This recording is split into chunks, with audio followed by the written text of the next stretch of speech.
நம்மளால் ஒரு காரியம் முடியலன்னா அது நமக்கு தேவையில்லைன்னு சொல்லிட்டு போகிறது எவ்வளோ சுலபமான விஷயம் இல்லை?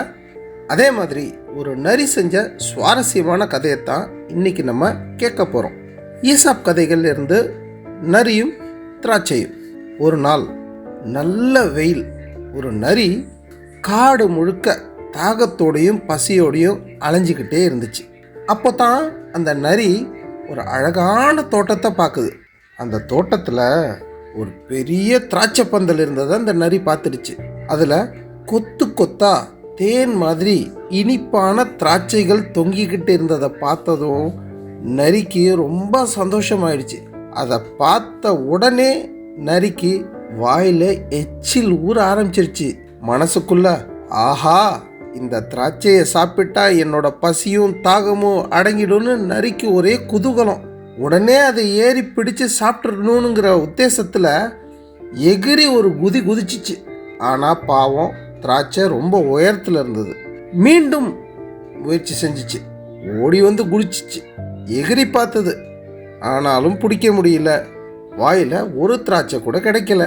திரும்ப திரும்ப முயற்சி செஞ்சிச்சு. ஆனால் அந்த திராட்சையை அதால் தொடக்கூட முடியல. நரிக்கு நல்லாவே களைச்சு போயிடுச்சு. கடைசியாக அந்த நரி என்ன செஞ்சது தெரியுமா? ச்சே, போயும் போயும் இந்த திராட்சைக்காகவா கஷ்டப்பட்டோம்?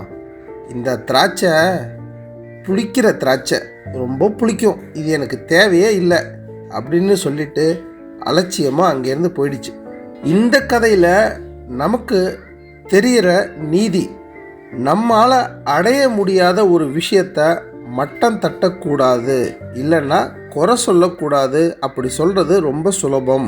ஆனால் உண்மையிலே என்னென்னா, நம்ம அடுத்த முயற்சி பண்ணாமல் போனால் நம்ம இயலாமை தான் அங்கே வெளிவரும்.